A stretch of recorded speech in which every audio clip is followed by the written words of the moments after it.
In a previous lesson, we talked about the content pane. The content pane is a container inside the JFrame. If we think of a JFrame as a box, then you can think of the content pane as another box inside that box. And then we can set the layout of this inner box, the content pane, using one of the layout managers such as border layout or grid layout, for example. And then inside it, we can place and position more components like buttons, labels, and text fields, etc. Now, in this video, we are going to talk about what are called JPanels. And the reason why I am talking about the content pane again briefly is because a JPanel, like the content pane, is also a container. You can also set a JPanel's layout and place other components inside it. You can even have JPanels inside JPanels. Now, for each JFrame, there is only one content pane. But if you need more containers in order to create more complex layouts, then what you can do is make additional JPanels. With JPanels, you can create more than one and add them to your layout. Okay, so here is our starting code for this lesson. First thing you might have noticed is that I reduced the number of import statements.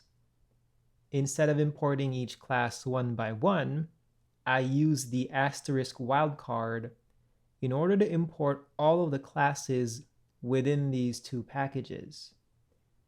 So this imports all of the javax.swing classes, and this one imports all of the java.awt classes.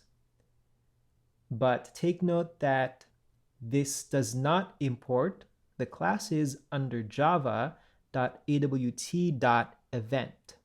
It only imports the ones under java.awt. And then here we have our fields. We have a JFrame, of course, and then we have two JButtons, which we will later add to a JPanel that we have yet to create.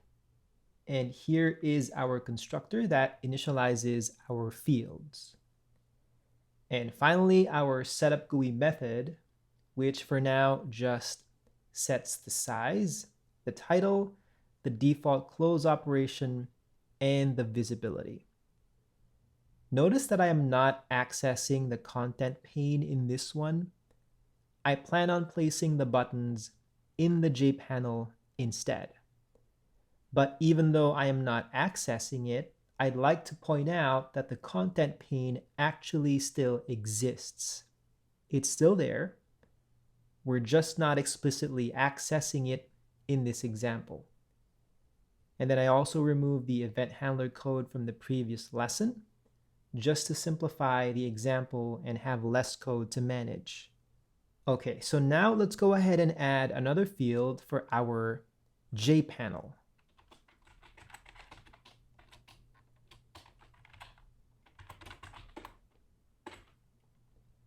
We will just call this one panel.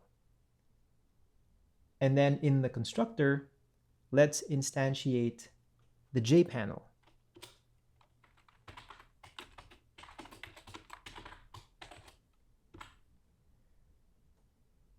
So this creates a new JPanel, and we are assigning it to our field named panel. Next, let's set the layout for this JPanel. The default layout manager of a JPanel is the flow layout. But for this one, I would like it to instead have a grid layout that has one row and two columns. A quick way of changing a JPanel's layout manager is by passing a new one to the JPanel's constructor.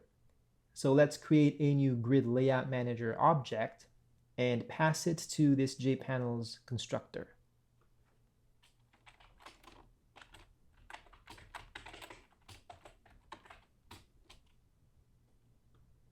So this creates a new grid layout that has one row and two columns. and we are passing it to this new JPanel's constructor so that it now becomes its new layout manager instead of the default flow layout. Now take note that this method of assigning a new layout manager doesn't work with all types of layout managers. For some, like the box layout, for example, you can't pass it to the constructor. You will have to use the setLayout method instead. Okay, so at this point, what we have here is a JPanel object that has a grid layout with 1 row and 2 columns. Right now, this JPanel has nothing inside it.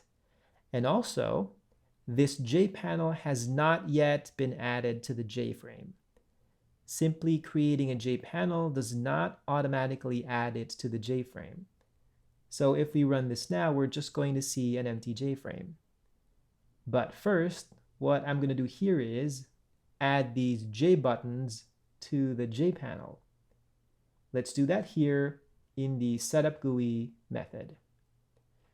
To add a component to a JPanel, we will also use the add method.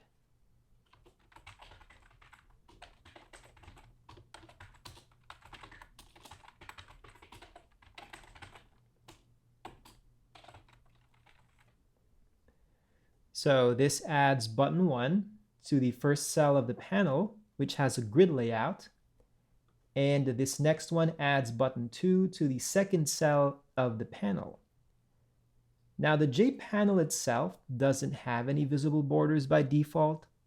So when we finish the code and test it out later, we are just going to see these buttons laid out in this manner. But you won't see any borders for the JPanel. But do know that the JPanel is there, and it is what is actually containing these buttons. Okay, so now let's go ahead and add the panel to the frame. To add the panel to the frame, we say frame.add panel. Now I just want to point out that even though we are adding the JPanel to the JFrame, Java will actually still add this panel to the content pane. Calling add on the JFrame adds the specified component to the content pane, even though we are not explicitly specifying the content pane anywhere here. Okay, so let's save this. And then here in the main method of our GUI tester class, we instantiate a GUI demo object and then call the setup GUI method. So let's go ahead and compile and run our code.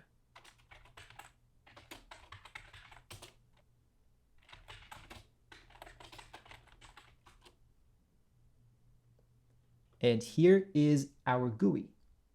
We have the JFrame, and then inside the JFrame we have the content pane, and then inside the content pane we have the JPanel that has a grid layout. And then inside it, we have the 2 J buttons.